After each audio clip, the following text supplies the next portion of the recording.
All of you. आज हम आप लोग का ऑटोमोबाइल्स इंजीनियरिंग का 5th सेम में एक सब्जेक्ट है जिसका नाम है बेसिक इलेक्ट्रिकल एंड इलेक्ट्रॉनिक्स, जिसको BE2 भी शॉर्ट में बोलते हैं। इसका पेपर कोड है 1633505। ये जो सब्जेक्ट है ये टोटल 48 आवर्स का सब्जेक्ट है। ये सब्जेक्ट में टोटल 6 यूनिट पढ़ने हैं। तो आज हम ये 6 यूनिट का आपको एक ओवरव्यू देते हैं कि आपको सिलेबस में क्या क्या पढ़ना है, क्या क्या जानना है। इसके बारे में आप लोग को 6 यूनिट के बारे में हम आप लोग को एक हल्के हल्के ओवरव्यू देते हैं हर टॉप मतलब यूनिट का। तो हम जैसे स्टार्ट करते हैं यूनिट 1। यूनिट 1 का नाम है basic concepts and principle of electrical engineering. तो ये जो बेसिक कॉन्सेप्ट है, ये इलेक्ट्रिकल इंजीनियरिंग में क्या क्या बेसिक कॉन्सेप्ट होते हैं जिससे आपको पता होना चाहिए। करंट क्या होता है, जिसको हिंदी में धारा बोलते हैं, वो क्या होता है। रेजिस्टेंस क्या होता है, जिसको प्रतिरोध बोलते हैं, ये क्या होता है। फिर क्या, जब रजिस्टर को सीरीज में या पैरेलल में लगाते हैं तब कॉन्सेप्ट क्या होता है। इसके अलावा आपको वोल्टेज जानना है, जिसको पोटेंशियल भी बोलते हैं, पोटेंशियल डिफरेंस क्या होता है। इसके बाद फिर ये वोल्टेज करंट हम लोग जान जाएंगे। तो इसके बाद फिर हम लोग पढ़ेंगे कि ओम्स लॉ आया, क्यों ओम्स लॉ आया, ओम्स लॉ को क्या जरूरत पड़ा, उसका कैसे क्या फार्मूला होता है, क्या डेरिवेशन कैसे होता है। इसके बाद थोड़ा सा किर्चॉफ्स लॉ के बारे में भी बताएंगे। आप लोग सिलेबस में नहीं मगर आपको बताएंगे KVL क्या होता है, KCL क्या होता है, कब हम लोग वोल्टेज डिवाइडर लगाएंगे, कब करंट डिवाइडर लगाएंगे। इसके अलावा आप लोग को ये जो यूनिट 1 है इसमें आप लोग को मैग्नेटिज्म का कॉन्सेप्ट पढ़ना है कि कैसे कोई मैग्नेट की तरह ट्रीट करने लगता है, मैग्नेट की तरह काम करने लगता है। फिर इलेक्ट्रोमैग्नेट की बात करेंगे कि वायर से कैसे मैग्नेटिक इंडक्शन या मैग्नेटिक जो फ्लक्स है वो कैसे प्रोड्यूस होता है। इसके बाद इसके मैग्नेटिज्म के बारे में बताने के लिए फैराडे आए थे। तो फैराडे का 2 लॉ था, दोनों लॉ बताएंगे, जिसको हम लोग बोलते हैं लॉज ऑफ इलेक्ट्रोमैग्नेटिक इंडक्शन। इसके बारे में इसके साथ साथ हम आप लोग को इसमें जो है कुछ एप्लीकेशन बताएंगे इंस्ट्रूमेंट का, कि कोई भी वोल्ट मीटर, एम मीटर कैसे काम करता है, वोल्ट मीटर कौन सा कॉन्सेप्ट में काम करता है, हमारा जो है एम मीटर कौन सा कॉन्सेप्ट में काम करता है। इसके बाद थोड़ा सा हम जो है इसमें आप लोगों को कुछ और प्रिंसिपल बताएंगे, जैसे ट्रांसफार्मर क्या होता है, ट्रांसफार्मर म्यूचुअल इंडक्शन, फिर उसका सिद्धांत क्या है, प्रिंसिपल क्या है, इसका कैसे वर्किंग होता है। ट्रांसफार्मर का कौन कौन टाइप्स होते हैं, सेल टाइप या कोर टाइप, या तो प्राइमरी स्टेप अप ट्रांसफार्मर या स्टेप डाउन ट्रांसफार्मर। ये सब के बारे में थोड़ा सा हम आप लोग को ओवरव्यू देंगे। तो ये जो यूनिट 1 है इसमें आप लोग को यही सब देखना है, basic concept, principle of electrical engineering. ठीक है, अब आते हैं हम लोग यूनिट 2 में।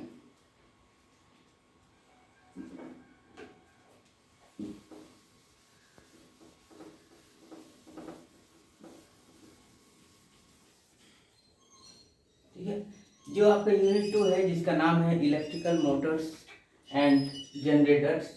ये जो चैप्टर है electrical Motors and generator unit 2, इसमें हम लोग आप लोग को आपको बताएंगे कि मोटर जो होता है वो कौन कौन सा कॉन्सेप्ट पे काम करता है। जैसे मोटर में जिसे हम लोग इलेक्ट्रिकल एनर्जी देते हैं वो क्या कर, इलेक्ट्रिकल एनर्जी देते हैं वो क्या कर, इलेक्ट्रिकल एनर्जी जो है, कोई इलेक्ट्रिकल एनर्जी जो है वो हमारा मैकेनिकल एनर्जी कन्वर्ट होता है। सेम जनरेटर जो है उसमें क्या देखते हैं हम लोग, मैकेनिकल एनर्जी देते हैं, वो इलेक्ट्रिकल एनर्जी कन्वर्ट करता है। तो ये इसके बारे में बेसिक बहुत सारे टाइप्स, मोटर्स के टाइप्स देखेंगे, मोटर किस प्रिंसिपल पे काम करता है। सेम जनरेटर कौन सा प्रिंसिपल पे काम करता है, जनरेटर से कौन कौन टाइप्स होते हैं, सेल्फ जनरेटिंग या कोई बहुत सारे टाइप्स होते हैं। तो ये सब मोटर और जनरेटर के बारे में हम लोग देखेंगे। ठीक है, इसके बाद हम ये जो है इलेक्ट्रिकल मोटर्स एंड जनरेटर, इसमें हम लोग बहुत और भी मोटर्स के एप्लीकेशन हुए हैं, जैसे इसका इक्वेशन कैसे फॉर्म करेंगे, इसका कहाँ कहाँ हम लोग यूजेस देखेंगे, मोटर का कहाँ यूज होता है। ठीक है, मोटर को हम लोग AC सप्लाई देंगे तो कैसा होगा, DC सप्लाई देंगे तो क्या होगा। सेम जनरेटर जो है वो कैसे हमारा एनर्जी को जनरेट करता है, कैसे हमारा इलेक्ट्रॉन्स का जनरेशन करता है। ये सब हम लोग यूनिट 2 में देखेंगे, मोटर्स और जनरेटर के बारे में। इसके बाद आते हैं यूनिट 3 में।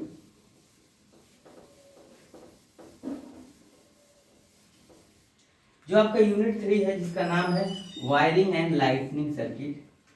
आपको पता होगा ये जो चैप्टर है ये हम लोग रियल लाइफ में अपने घर में कैसे वायरिंग करें, कैसे लाइट का, जैसे आपको पता होगा कि कोई भी अगर एक बड़ा हॉल है तो लाइट कहाँ पे लगाएं, कहाँ पे परफेक्ट व्यू बनेगा, ऐसे ही कहीं नहीं लगा दे। कॉमन सी बात है, जिधर हमारा जो है लाइट आ रही है उधर लाइट नहीं लगाते, उसके अपोजिट साइड लगाते हैं। कहाँ वायरिंग करना है, कौन बेस्ट जगह है वायरिंग करने का।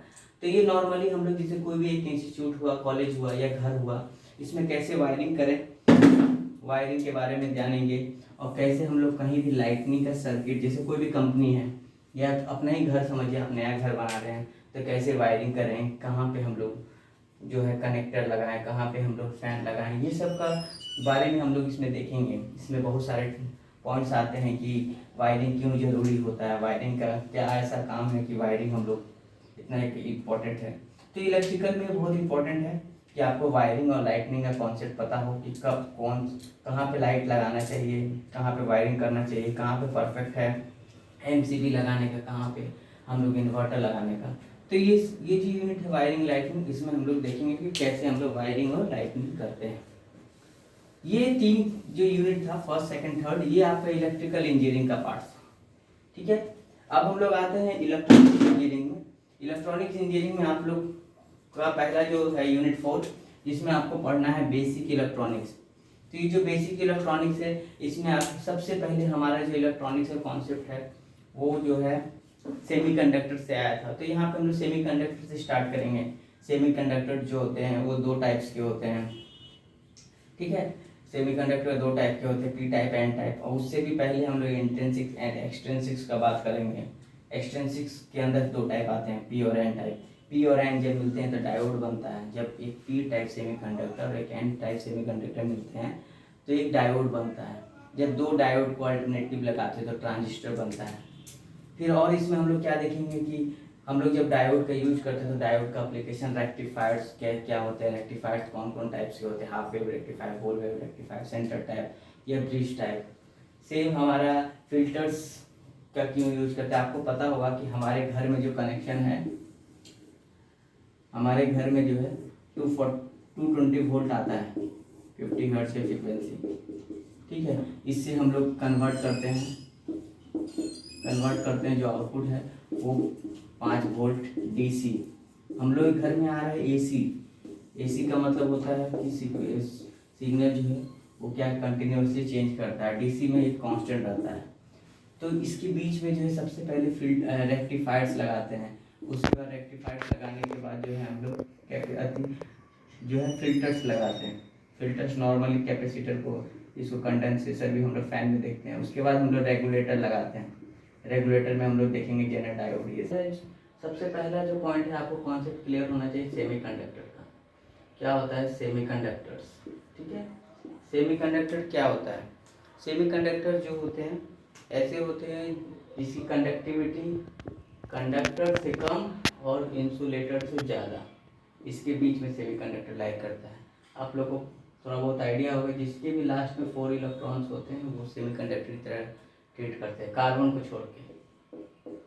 सिलिकॉन, जर्मेनियम, ये सब के लास्ट में क्या है, लास्ट में 4 है, मतलब शेयरिंग बॉन्ड करता है। क्योंकि ना ही वो मेटल्स की तरह ट्रीट करता है, ना ही वो देने किसी को दे पाता है, ना ही किसी को ले पाता है, वो शेयरिंग बॉन्ड करता है। ठीक है, तो ये सिलिकॉन जो हमारे ग्रुप 14 होते हैं आप लोगों के पीरियोडिक टेबल में, या जिस कहीं कहीं ग्रुप 4 भी बोलते हैं। ठीक है, जिसके लास्ट में टेट्रावेलेंट है। टेट्रावेलेंट मतलब जिसके लास्ट में 4 इलेक्ट्रॉन्स हैं, वो सबको हम लोग सेमीकंडक्टर बोलते हैं।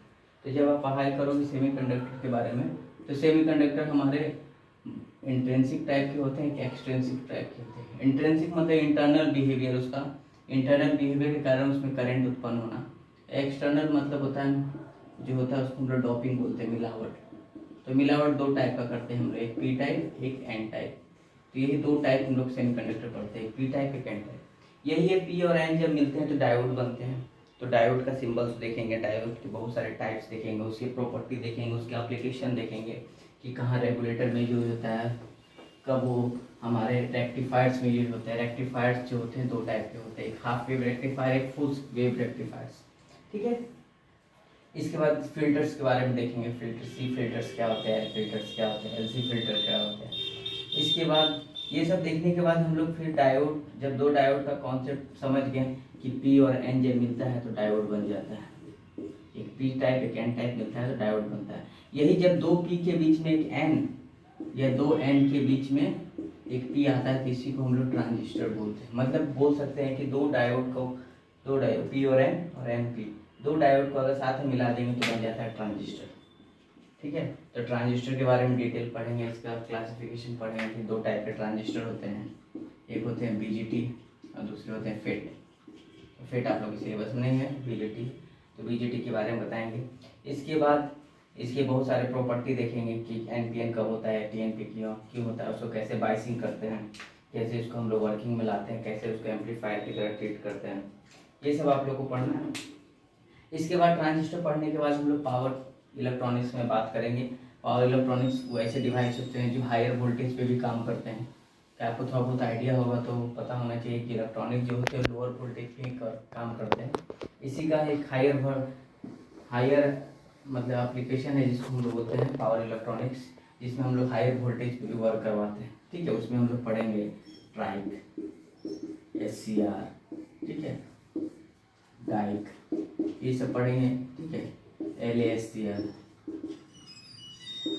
ठीक है, बहुत सारे हम लोग डिवाइसेस पावर इलेक्ट्रॉनिक्स के भी पढ़ेंगे यहाँ पे। ठीक है, इसके बाद हम लोग कुछ डिफरेंट टाइप्स के एम्पलीफायर भी देखेंगे कि कब वो ऑक्सीलेटर की तरह ट्रीट होता है, कब वो जो है एम्पलीफायर की तरह ट्रीट होता है, कॉमन एमिटर एम्पलीफायर क्या होता है, ठीक है, कैस्केड एम्पलीफायर क्या होता है, फेट एम्पलीफायर। तो ये सब कॉन्सेप्ट पढ़ने के बाद थोड़ा सा कॉन्सेप्ट ऑक्सीलेटर के बारे में भी देखेंगे, डिफरेंट टाइप्स के ऑक्सीलेटर, कि कब वो फेट की तरह काम करता है, कब वो कॉलपिट्स की तरह, कब वो क्रिस्टल की तरह काम करता है। तो बेसिक इलेक्ट्रॉनिक्स में हम लोग एक तरह से आपको पूरा 4 साल का जो इलेक्ट्रॉनिक्स इंजीनियरिंग है वो उसका पूरा कॉन्सेप्ट आपको बेसिक इलेक्ट्रॉनिक्स में दिया जाएगा। ऊपर में, ज़्यादा डीप में नहीं, थ्योरी टाइप में ही है। ठीक है, इसके बाद 5th यूनिट है जिसका नाम transducer and sensor and its application. देखिए, ट्रांसड्यूसर या सेंसर वो डिवाइस होते हैं जो एक एनर्जी को दूसरा एनर्जी में कन्वर्ट करते हैं, उसी को ट्रांजिस्टर बोलते हैं, उसी को ट्रांसड्यूसर बोलते हैं। सॉरी, जो एक एनर्जी से दूसरा एनर्जी, हो सकता है आपका फिजिकल से मैकेनिकल में कन्वर्ट करे, या मैकेनिकल से फिजिकल में करे, या ऑप्टिकल लाइट से, या हमारा जो इलेक्ट्रिकल से, कुछ भी कोई भी कन्वर्जन जो होता है वो सब ट्रांसड्यूसर होते हैं। सेंसर वो होते हैं जो हमारे जिसका इनपुट में फिजिकल कांटेक्ट का बात करें। फिजिकल कांटेक्ट मतलब कि हमें उसका इनपुट जो है, इनपुट साइड जो कन्वर्जन होगा, ये इनपुट साइड जो होगा वो फिजिकल कांटेक्ट होगा, मतलब इंसान का टच होगा तभी वो सेंसर कहलाएगा, अदरवाइज वो ट्रांसड्यूसर कहलाएगा। ठीक है, इसका बहुत सारे एप्लीकेशन जो आप लोग का इंपॉर्टेंट टॉपिक है। पीजो इलेक्ट्रिक हर बार आता है, पीजो इलेक्ट्रिक ट्रांसड्यूसर जो है, ठीक है, LVDT, RVDT, ये भी इंपॉर्टेंट है। इसके अलावा आप लोगों को फोटो इलेक्ट्रिक के बारे में पढ़ना है कि फोटो इलेक्ट्रिक लाइट कैसे मेजर करते हैं, लाइट से मतलब लाइट का कैसे मेजरमेंट करते हैं। इसके अलावा आप लोग को मॉइस्चर मेजरमेंट के लिए ये बात करेंगे, फिर टेम्परेचर मेजरमेंट के लिए जो होते हैं जो नाम सुने होंगे आप लोग, थर्मोकपल, ठीक है, RTD, ठीक है, RTD हुआ, थर्मिस्टर हुआ, थर्मोमीटर हुआ, ये सब टेम्परेचर मेजर करते हैं। सेम अगर आपको फ्रीक्वेंसी मेजर करना है, सेम आप लोग को अगर कोई किसी का भी एक्सेलेरेशन मेजर करना है, उसके लिए बहुत सारे डिवाइसेस हम लोग इसमें देखेंगे सेंसर ट्रांसड्यूसर में। ठीक है, ये यूनिट 5 हुआ आपका। अब आते हैं यूनिट 6 में। यूनिट 6 का नाम है डिजिटल इलेक्ट्रॉनिक्स। इसमें हम लोग डिजिटल इलेक्ट्रॉनिक्स में जो है अभी तक जो पढ़ रहे थे वो था एनालॉग इलेक्ट्रॉनिक्स। अब डिजिटल इलेक्ट्रॉनिक्स जो होते हैं इसमें हम लोग देखेंगे सबसे पहले डिजिटल इलेक्ट्रॉनिक्स क्यों होते हैं, नंबर सिस्टम क्या होता है, एनालॉग और डिजिटल में क्या डिफरेंस होता है। क्या आपको पता होना चाहिए कि इलेक्ट्रॉनिक्स जो होता है दो टाइप का होता है, एक एनालॉग इलेक्ट्रॉनिक्स, एक होते हैं डिजिटल इलेक्ट्रॉनिक्स। तो ये जो एम्पलीफायर, रेक्टिफायर, डायोड, ट्रांजिस्टर, वो सब एनालॉग का टाइप थे। और डिजिटल का टाइप्स में हम लोग देखेंगे फ्लिप फ्लॉप, मेमोरी, ठीक है, मेमोरी हुआ, 7 सेगमेंट हुआ, डायोड हुआ, डायोड का बिहेवियर जब 7 सेगमेंट की तरह ट्रीट करता है। फिर आप लोग नाम सुने होगा रजिस्टर, बहुत सारे टाइप्स के रजिस्टर देखेंगे, फ्लिप फ्लॉप देखेंगे, सीक्वेंशियल सर्किट बहुत सारे टाइप्स के देखेंगे, हाफ एडर, फुल एडर। तो बहुत सारे डिजिटल इलेक्ट्रॉनिक्स में हम लोग देखेंगे, मगर सारे जो होते हैं डिजिटल इलेक्ट्रॉनिक्स दो ही चीज़ पर काम करता है। अगर वो काम कर रहा है, ऑन कंडीशन है, तो इसका मतलब होता है लॉजिक 1। अगर काम नहीं कर रहा है तो ऑफ, इसको बोलते हैं लॉजिक 0। इसी कॉन्सेप्ट पे काम करता है, मगर इसमें ऐसा नहीं। इसमें क्या है, समय के हिसाब से चेंज होते रहते हैं, बढ़ता है घटता है, मगर इसमें ऐसा नहीं है। ये सिर्फ दो, इसी के लिए डिजिटल इलेक्ट्रॉनिक बहुत ईजी है समझना भी। यही आगे चल के मेमोरी बनता है, प्राइमरी मेमोरी, सेकेंडरी मेमोरी, ठीक है, जितने भी मेमोरी हैं, ठीक है। ये आप लोग का 6 यूनिट का ओवरव्यू था। बाकी हम लोग का यूनिट 1 से स्टार्ट करेंगे, या तो देखेंगे इलेक्ट्रॉनिक्स बोलोगे तो इलेक्ट्रॉनिक्स स्टार्ट करेंगे। Okay class, thank you.